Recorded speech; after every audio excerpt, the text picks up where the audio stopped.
Para marzo de 1940, Gran Bretaña se enfrentaba a un problema matemático que determinaría si la nación moría de hambre o sobrevivía. Los U-boats del almirante Karl Dönitz estaban enviando 300.000 toneladas de buques mercantes al fondo del Atlántico cada mes, y la Royal Navy disponía exactamente de 200 buques de escolta para proteger miles de millas de rutas de convoyes. Winston Churchill, recién nombrado Primer Lord del Almirantazgo, garabateó aquel primavera un memorando desesperado. Necesitamos barcos. No mañana, no el año que viene. Ahora. La respuesta tradicional brillaba en los astilleros británicos El Destructor.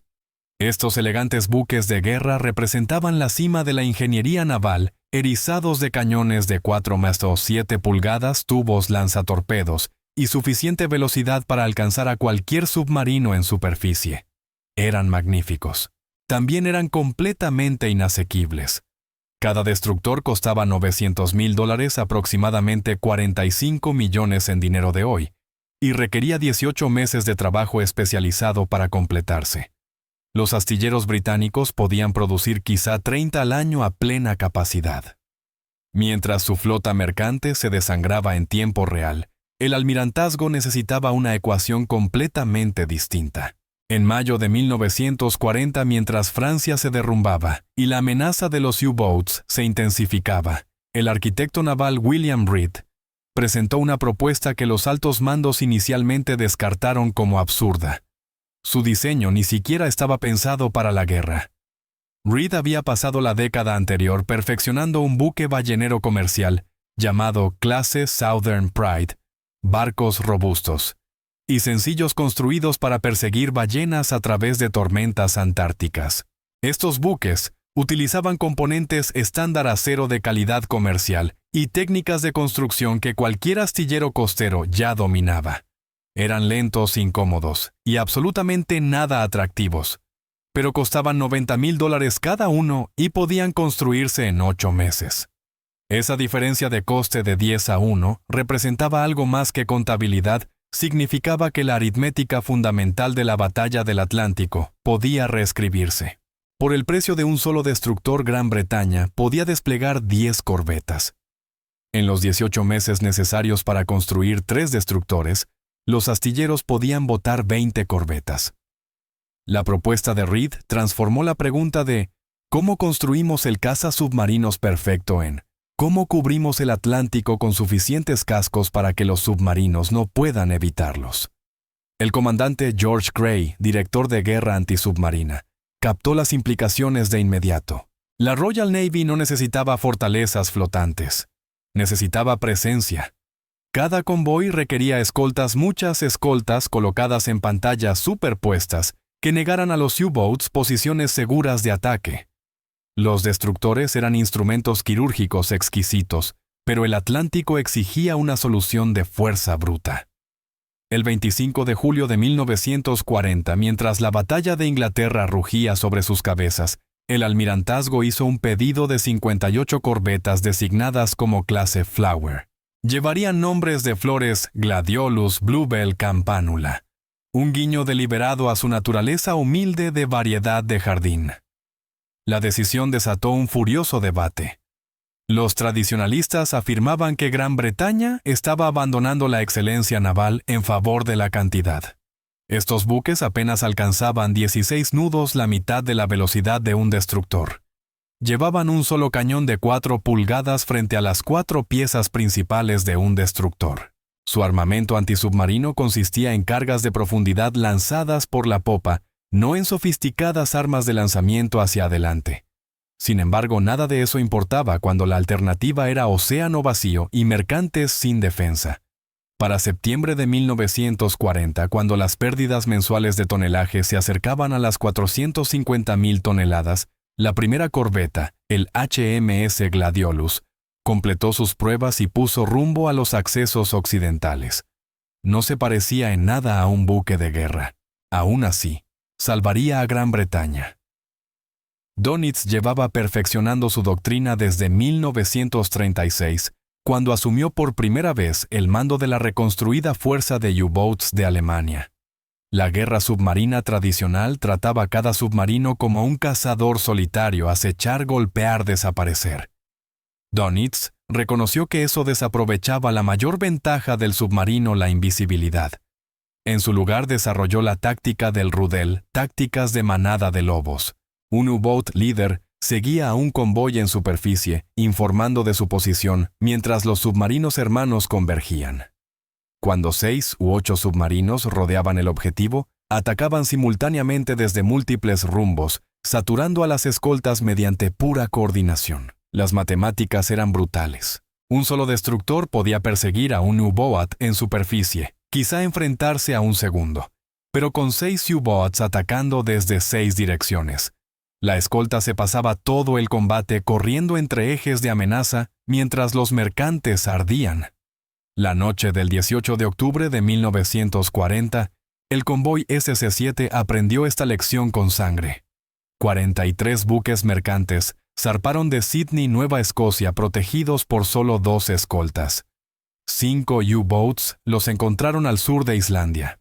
Al amanecer, 21 barcos habían sido torpedeados, la peor masacre de un solo convoy en toda la guerra. Las escoltas nunca tuvieron una oportunidad. No podían estar en 6 sitios a la vez. Churchill comprendía perfectamente esa geometría. En su primer gran discurso como primer ministro el 19 de marzo de 1940, acuñó la expresión Batalla del Atlántico, la única campaña que admitió que realmente le asustó durante toda la guerra. Gran Bretaña importaba 55 millones de toneladas de suministros al año, comida, combustible, munición, materias primas para las fábricas. Perder ese cordón umbilical y la resistencia militar se volvía irrelevante. La nación se rendiría o moriría de hambre en cuestión de meses. Sin embargo, proteger esa línea vital requería escoltas que Gran Bretaña no tenía. La Royal Navy contaba 200 buques de escolta en septiembre de 1939. Dönitz mandaba 57 U-boats con una producción que se aproximaba a 30 al mes. Cada intercambio táctico favorecía al atacante. La solución de la corbeta no derrotó a las manadas de lobos mediante una capacidad superior, las derrotó mediante la ubicuidad. Las tácticas de Dönitz dependían de que las escoltas estuvieran en minoría numérica y fueran superadas en maniobra. ¿Qué sucedía cuando los convoyes no llevaban solo 2 escoltas, sino 8, 10 o 12? De repente la aritmética se invertía. Una manada de lobos que se formaba alrededor del convoy On Wonder 27 en septiembre de 1941 se topó con el HMS Gladiolus Bluebell Campanula Nasturtium y 4 corbetas más formando un anillo protector. Cuando los U-boats intentaron coordinar ataques en superficie, las corbetas estaban por todas partes, obligando a los submarinos a sumergirse donde perdían velocidad y coordinación. La manada se dispersó. Esto representó una revolución filosófica en la guerra naval. Durante siglos, la doctrina británica había enfatizado la superioridad individual de cada barco, construir buques mejores que los del enemigo y derrotarlos en combate singular. La corbeta adoptó el pensamiento opuesto, construir buques adecuados en números abrumadores y ganar por saturación. Era algo profundamente no británico, casi industrial en su fría lógica. Los altos mandos la odiaban. El almirante Dudley Pound calificó a las primeras corbetas como apenas aptas para su tarea. Tenía razón, individualmente no lo eran. Colectivamente, eran imparables. Entre octubre de 1940 y marzo de 1941, entraron en servicio 30 corbetas. Las pérdidas mensuales de mercantes de hecho aumentaron. Fue el tiempo feliz para las tripulaciones de los U-boats, que hundían barcos más rápido de lo que Gran Bretaña podía reemplazarlos. Pero la tendencia estaba cambiando. Cada nueva corbeta reducía la brecha de escoltas. Para mayo de 1941, 89 corbetas patrullaban el Atlántico, y la fuerza promedio de escolta por convoy se había triplicado. Los U-boats aún encontraban objetivos, pero coordinar ataques se volvía exponencialmente más difícil. Las manadas de lobos de Dönitz descubrieron que sus presas ahora viajaban con su propia manada, más lentas, menos elegantes, pero tan numerosas que la superioridad ya no importaba. Lo que importaba era la presencia. Los barcos pesqueros baratos estaban cazando de vuelta. Los planos que la compañía Smith's Dock desenrolló en agosto de 1940 mostraban un buque de 205 pies de eslora y 33 pies de manga, dimensiones tomadas casi directamente de los balleneros Southern Pride, que habían operado en las aguas antárticas desde 1936. El constructor naval William Reed no había diseñado un buque de guerra. Había tomado un casco comercial probado, quitado el equipo de procesamiento de ballenas y atornillado equipos militares. Las especificaciones del almirantazgo eran deliberadamente primitivas: motores de vapor de expansión múltiple en lugar de turbinas modernas, construcción remachada en vez de soldada y una sola hélice. Cada decisión priorizaba un criterio. Cualquier astillero británico debía ser capaz de construir estos buques usando las habilidades y equipos existentes. Esto resultó transformador. La construcción de destructores requería astilleros especializados con grandes diques de lanzamiento, talleres de ingeniería de precisión y mano de obra entrenada en estándares navales. Solo 7 astilleros británicos tenían esas capacidades. Las corbetas no necesitaban nada de eso. Smith's Dock en Middlesbrough Hall, Russell en Aberdeen, Harland and Wolff en Belfast, e incluso pequeños astilleros comerciales que normalmente construían cargueros costeros recibieron contratos. El diseño de la clase Flower especificaba planchas de acero comercial de 3,8 de pulgada de grosor, remaches estándar de buques mercantes y componentes ya en producción masiva para fines civiles. Reed admitiría más tarde que había simplificado intencionalmente el diseño para que un astillero que construyera pesqueros pudiera pasar a producir corbetas en cuestión de semanas. La elección del motor ilustraba perfectamente esta filosofía. Los destructores montaban turbinas engranadas Parsons, que generaban 40.000 caballos de fuerza, maquinaria espectacular, que requería fundiciones especializadas y 9 meses de fabricación. Las corbetas recibían motores de vapor de triple expansión, que producían 2.750 caballos. Eran tecnología victoriana, versiones ampliadas de los mecanismos que impulsaban locomotoras ferroviarias. Gran Bretaña fabricaba cientos de ellos para barcos mercantes remolcadores y usos industriales. Cuando la producción de corbetas se aceleró en 1941, los proveedores de motores incluían empresas que normalmente fabricaban cabrestantes mineros y plantas de vapor para fábricas. Eran motores pesados, ineficientes, y causaban enormes vibraciones, pero estaban disponibles en almacenes listos para instalarse de inmediato. La velocidad de construcción reflejaba esos compromisos. En John Crown and Sons, en Sunderland, los cascos de corbeta tomaban forma al aire libre con técnicas sin cambios, desde la época victoriana. Los remachadores trabajaban en equipos de 4. Uno calentaba los remaches al rojo vivo en fraguas portátiles, 2 los introducían por orificios perforados y uno con martillo neumático aplanaba el extremo opuesto. El proceso era ruidoso, intensivo en mano de obra y desesperadamente lento según los estándares modernos, pero la fuerza laboral de Crown lo dominaba desde hacía décadas construyendo buques mercantes. El 12 de noviembre de 1940 colocaron la quilla del HMS Campanula. Para el 3 de junio de 1941, menos de 7 meses después, completó pruebas de mar y se unió al mando de los enfoques occidentales. Compárese con el HMS Jervis, un destructor clase J, colocado en quilla en Hawthorne Leslie en agosto de 1937. Su construcción requirió componentes de turbina ajustados con precisión, fabricados en 3 fábricas distintas, sistemas eléctricos, diseñados específicamente para estándares navales, y equipos de control de tiro, con tolerancias medidas en milésimas de pulgada. Se incorporó en mayo de 1939, 21 meses después, tras 300.000 horas de trabajo altamente especializado. El Jervis era indiscutiblemente superior en todas las categorías medibles, pero era un solo barco. En los mismos 21 meses necesarios para construir el Jervis, los astilleros británicos completaron 47 corbetas, usando el mismo total de horas distribuidas entre trabajadores menos calificados.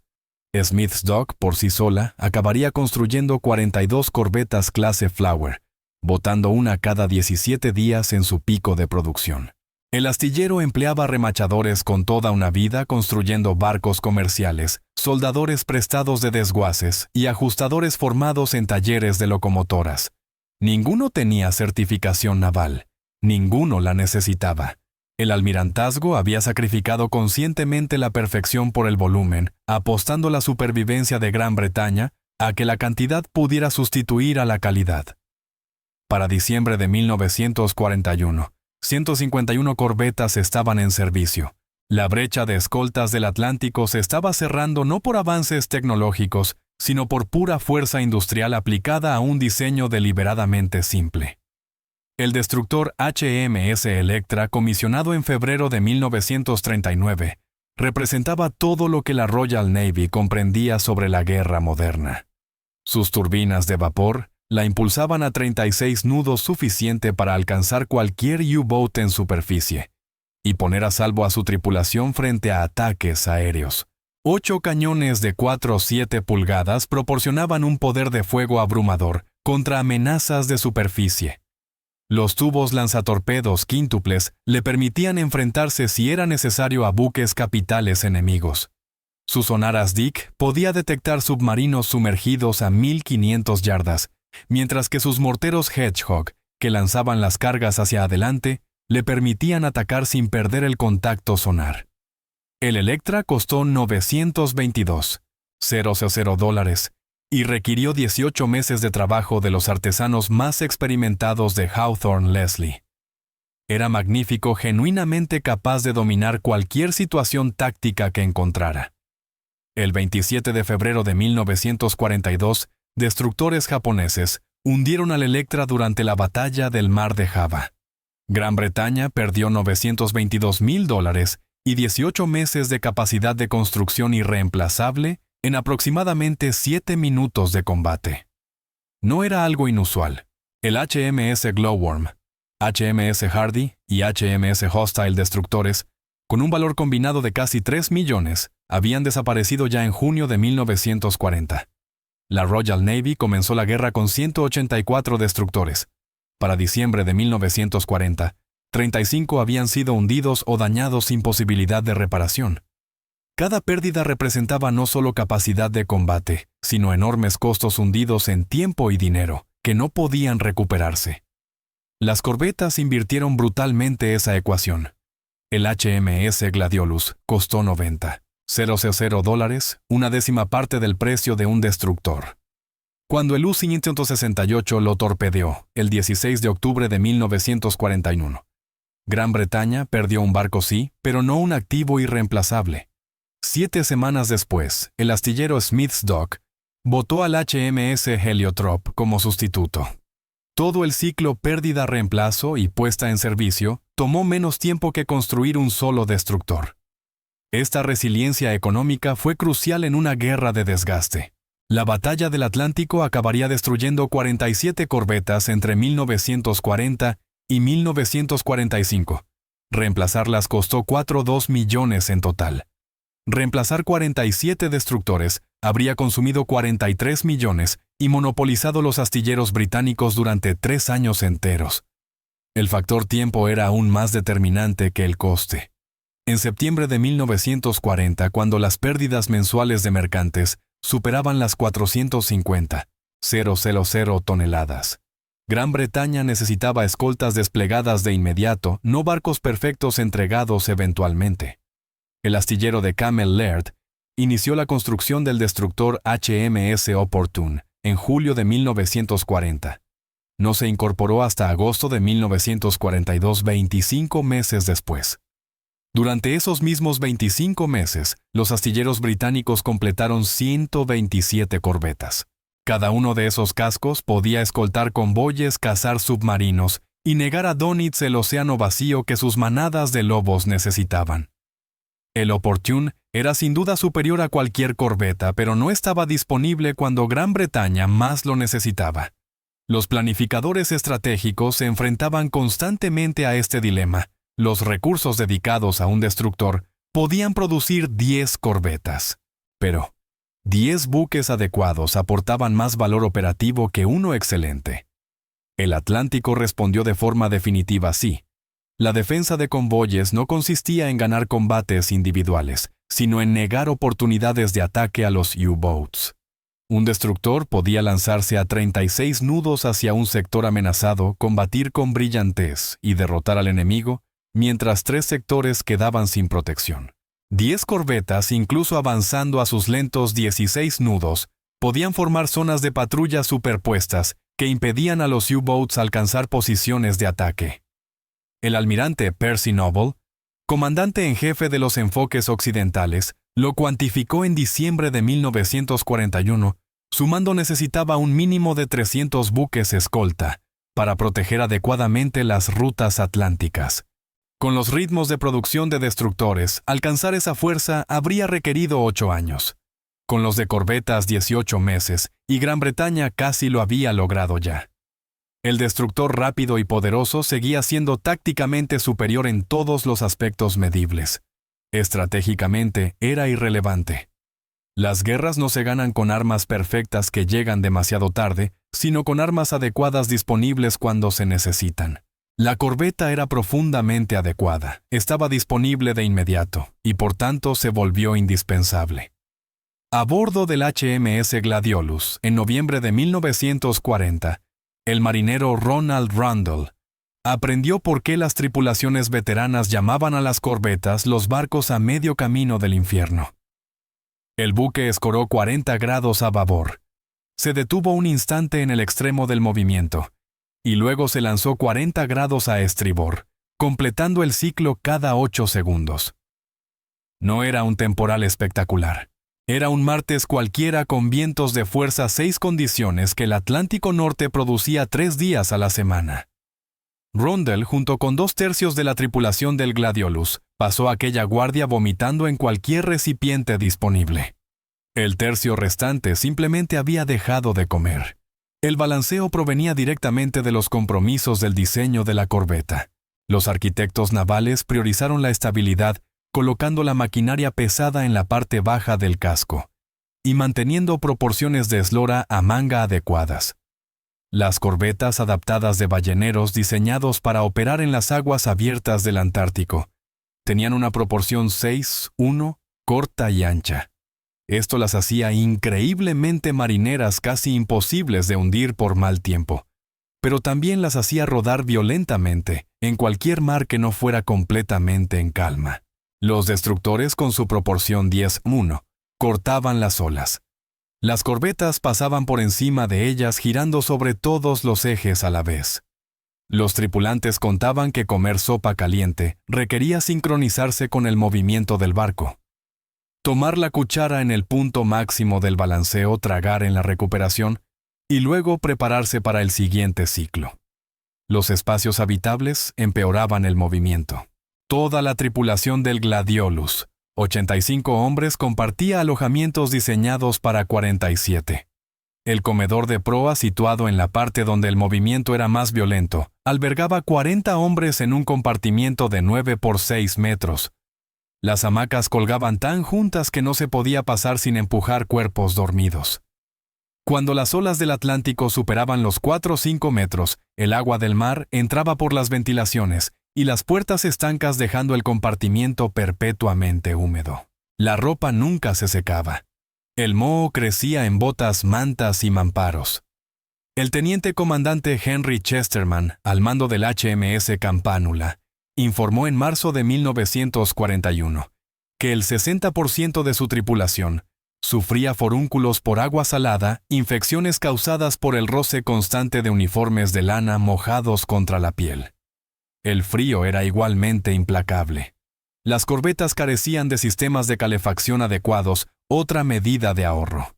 Pequeñas estufas de carbón daban algo de calor en los comedores, pero los oficiales superiores prohibían su uso durante alertas de U-Boats, porque el humo del embudo creaba una señal visible por la noche. Los hombres hacían guardias de 4 horas en las salas abiertas del puente, donde las temperaturas invernales rondaban el punto de congelación, y el viento cortante hacía que la sensación térmica descendiera mucho más. Los casos de congelación eran rutinarios. En enero de 1942, el oficial médico del HMS Bluebell trató 12 casos de congelación durante una sola travesía del Atlántico Norte. Las lesiones ni siquiera se consideraron lo bastante notables como para mencionarlas en el diario de a bordo. La velocidad, o mejor dicho, la falta de ella, creaba pesadillas tácticas. Los motores de las corbetas las impulsaban a un máximo de 16 nudos en mares tranquilos. En el oleaje típico del Atlántico, su velocidad operativa bajaba a 12 nudos. Los U-boats en superficie podían alcanzar 17 nudos. Esto significaba que las corbetas no podían dar caza a submarinos navegando en superficie. Solo podían obligarlos a sumergirse y luego perseguirlos con cargas de profundidad. El comandante Donald McIntyre, al mando del grupo de escolta que protegía el convoy HX-112 en marzo de 1941, observó impotente cómo los U-boats seguían a sus mercantes justo fuera del alcance efectivo, informando la posición del convoy, mientras se mantenían por delante de sus corbetas. Cuando se paró al HMS Bannock, un destructor para perseguirlos, los submarinos se dispersaron. Sus corbetas siguieron su ruta incapaces de alcanzarlos con sus tripulaciones exhaustas, empapadas y congeladas. Aún así, estos buques miserables lentos, y que se balanceaban sin cesar, cumplieron su tarea. Durante todo 1941, las corbetas pasaron más días en el mar que cualquier otra clase de buque de la Royal Navy, promediando 240 días al año, frente a los 180 de los destructores. No podían alcanzar a los U-boats, así que simplemente permanecían en el mar más tiempo manteniendo una presencia constante. Las tripulaciones aprendieron a funcionar mientras sufrían mareos perpetuos, a dormir con la ropa mojada y a montar guardia en condiciones que habrían destruido la moral de barcos más cómodos. La corbeta clase Flower era terriblemente incómoda, tácticamente limitada y tripulada por hombres que merecían algo mejor. Sin embargo, esos hombres salvaron a Gran Bretaña. El HMS Gladiolus consiguió su primera victoria el 16 de marzo de 1941. Se enfrentó al U-47 comandado por el legendario Gunther Prien, el mismo oficial que en 1939 había penetrado en Scapa Flow y hundido al acorazado HMS Royal Oak. El Gladiolus lo detectó con el sonar ASDIC a 1,400 yardas, se acercó al rango de ataque pese al fuerte oleaje y lanzó 14 cargas de profundidad en patrón de diamante alrededor del contacto. El casco del U-47 implosionó a 180 pies de profundidad, llevándose a Prien y a sus 45 tripulantes. Alemania perdió a uno de sus ases más celebrados. Gran Bretaña no perdió nada salvo cargas de profundidad que costaban $35 cada una. La proporción entre costo y resultado era asombrosa. Las estadísticas se acumularon implacablemente. El HMS Bluebell hundió al U-651 en junio de 1941. El HMS Campanula destruyó al U-74 en mayo. El HMS Narcissus acabó con el U-568 en octubre. Para diciembre de 1941, las corbetas habían hundido 19 U-boats confirmados, más que todos los destructores británicos juntos en el mismo periodo. La diferencia no radicaba en superioridad táctica, sino en matemáticas operativas. Los destructores pasaban el 60% de su tiempo en puerto para mantenimiento, repostaje y descanso de la tripulación. Su maquinaria de turbinas compleja requería atención constante. Las corbetas, con sus sencillos motores de expansión múltiple, permanecían en el mar el 70% del tiempo. Más días en el mar significaban más encuentros, y más encuentros significaban más hundimientos. El patrón de los enfrentamientos se volvió predecible. Los U-boats detectados en superficie se sumergían inmediatamente al avistar corbetas, no porque fueran especialmente amenazantes, sino porque siempre estaban allí. Una vez bajo el agua, los submarinos perdían sus 17 nudos de velocidad superficial y avanzaban arrastrándose a 7 nudos. Las corbetas, incluso con sus modestos 16 nudos, tenían entonces la ventaja. Cuadraban el área sistemáticamente emitiendo pings con el ASDIC y obligando a los submarinos a permanecer sumergidos, consumiendo su valiosa batería.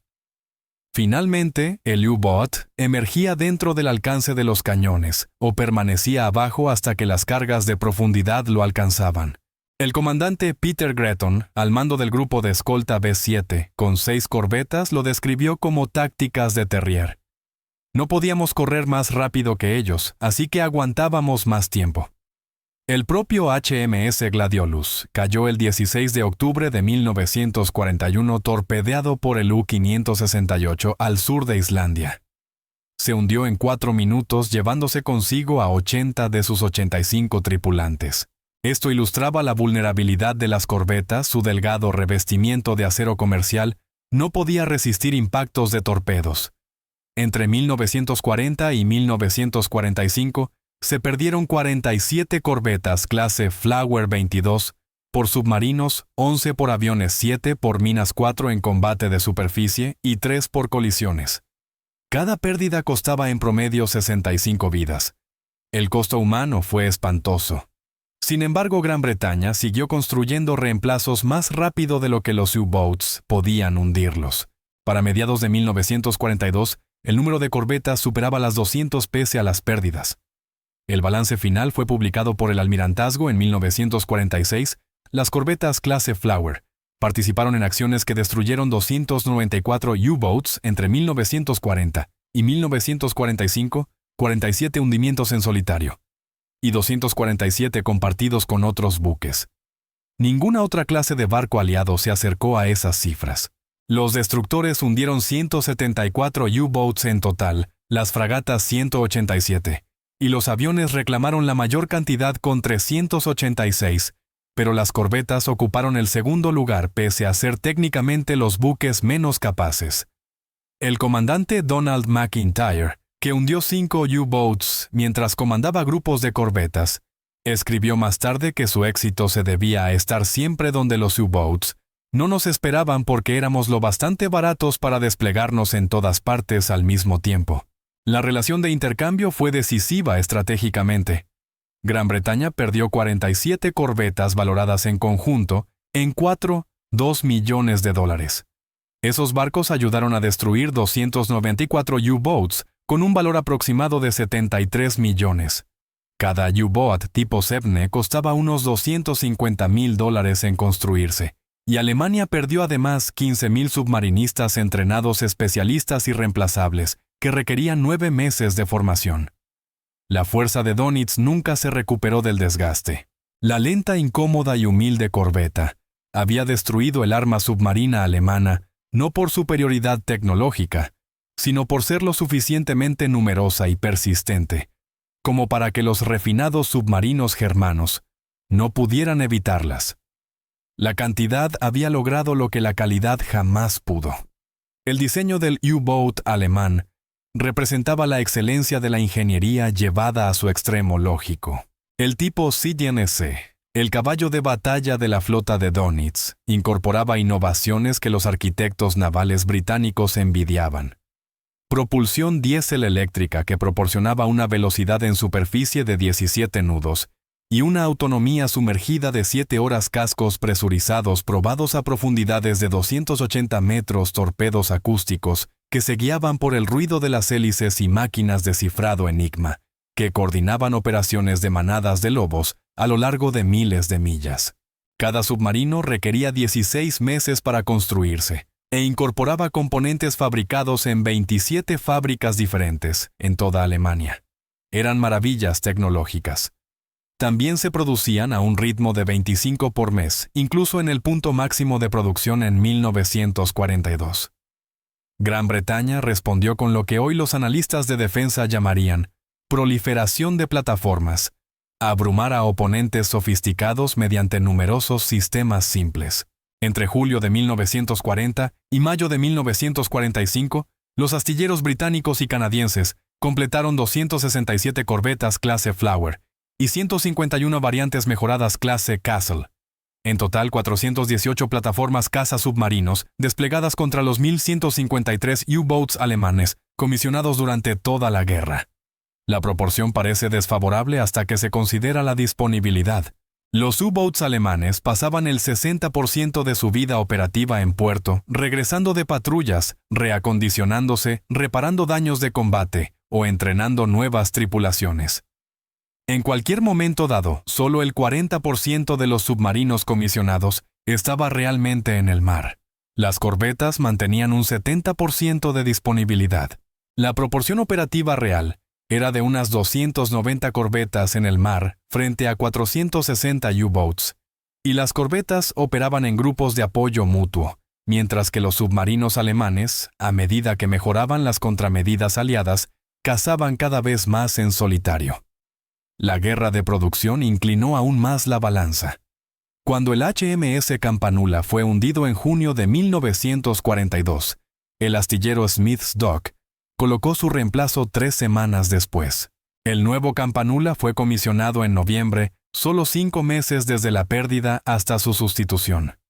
Cuando el U-135 fue destruido ese julio, Alemania comenzó su reemplazo de inmediato.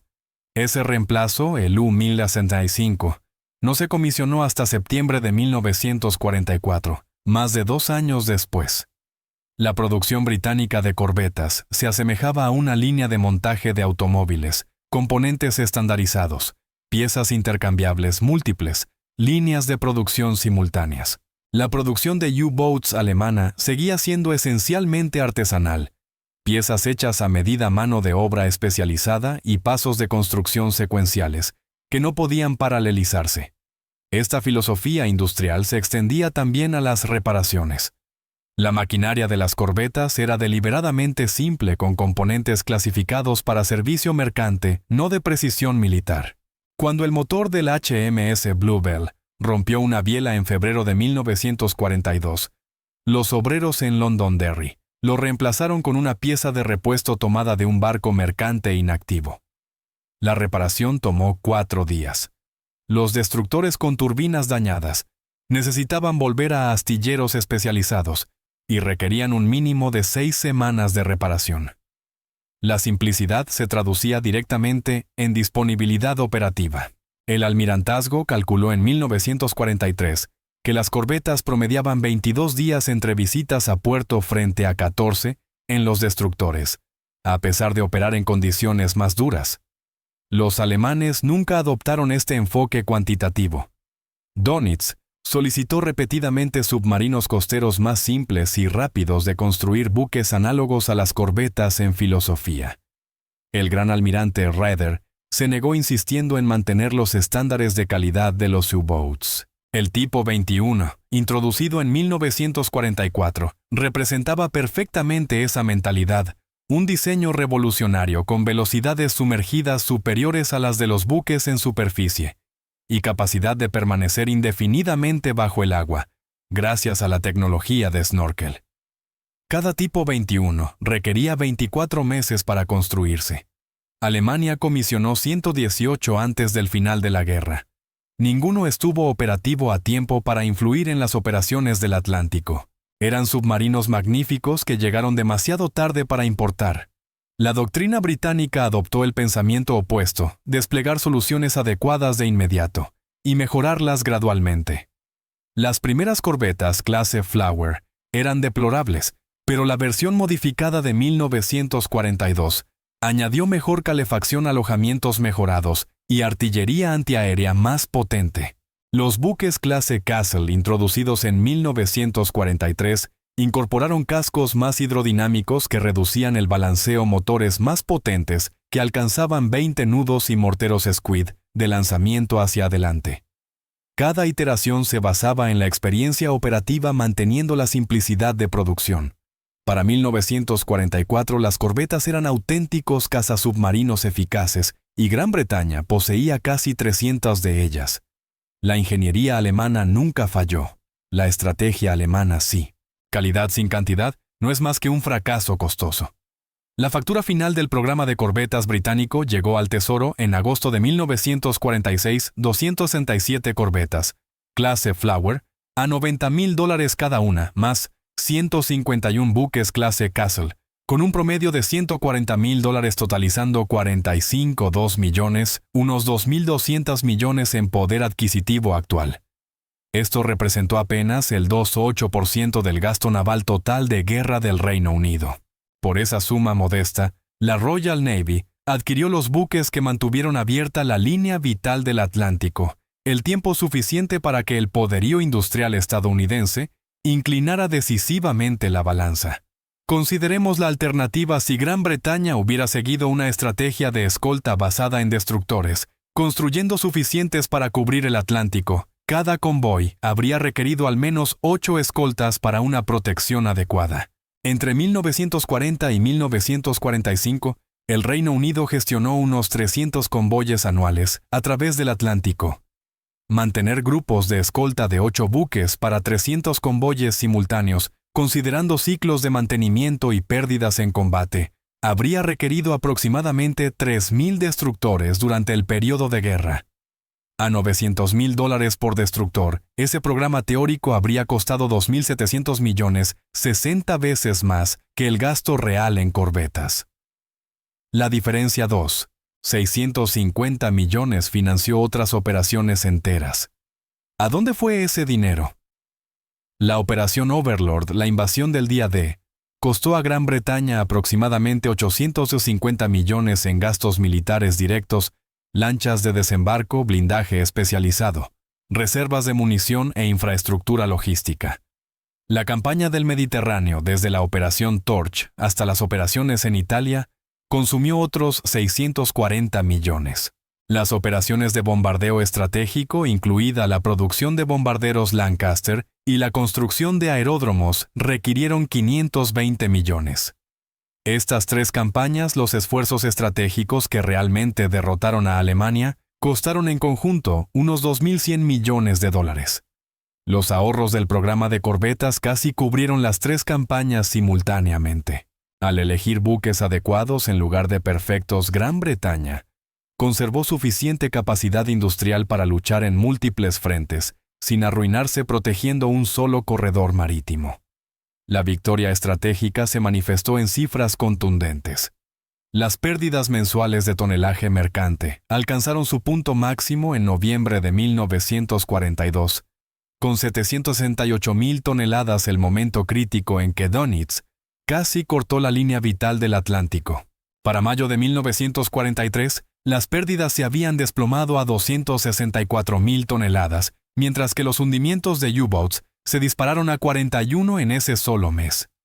Dönitz retiró sus manadas de lobos del Atlántico Norte el 24 de mayo de 1943, admitiendo que ya no podía sostener tales pérdidas operativas. La batalla no estaba completamente ganada. Los U-boats siguieron siendo peligrosos hasta el final de la guerra, pero la crisis había terminado. Gran Bretaña no moriría de hambre. Los convoyes llegarían a su destino. Las corbetas hicieron posible esa victoria gracias a su pura disponibilidad. El 1 de junio de 1943, el mando de los enfoques occidentales contabilizaba 187 corbetas en servicio operativo frente a 94 destructores. Aquellas corbetas proporcionaban la densidad numérica que transformó la defensa de convoyes de un esfuerzo desesperado a una cobertura sistemática. Ningún convoy navegó sin escolta después de mediados de 1941 y la mayoría contaba con 8 o más escoltas para 1943. Los U-boats se enfrentaban a pantallas de sonar ASDIC superpuestas, patrones coordinados de cargas de profundidad y grupos tácticos que superaban en número a las manadas atacantes. Las tácticas revolucionarias de Dönitz requerían defensas dispersas para ser efectivas. Las corbetas le negaron esa dispersión mediante pura superioridad numérica. La verdadera comparación de costos no era de 90,000 frente a 900,000 dólares por casco, sino de 45 millones comprando la victoria estratégica frente a 2.700 millones comprando la bancarrota. Gran Bretaña entró en la guerra como el mayor acreedor del mundo y salió como su mayor deudor, debiendo 3.400 millones principalmente a Estados Unidos y Canadá. Añadir otros 650 millones para construir destructores, habría hecho que la deuda fuera insostenible, probablemente obligando a una paz de compromiso en 1943, cuando la ayuda estadounidense venía acompañada de condiciones cada vez más estrictas. El programa de corbetas, ridiculizado por los tradicionalistas como una solución poco elegante, compró algo que estaba más allá de todo precio: la participación continua de Gran Bretaña en la guerra, hasta la victoria incondicional. Las humildes naves clase Flower, con sus orígenes civiles y construcción de grado comercial, salvaron no solo convoyes, sino también la capacidad de Gran Bretaña de seguir luchando. Eso vale mucho más que cualquier destructor que se haya construido jamás.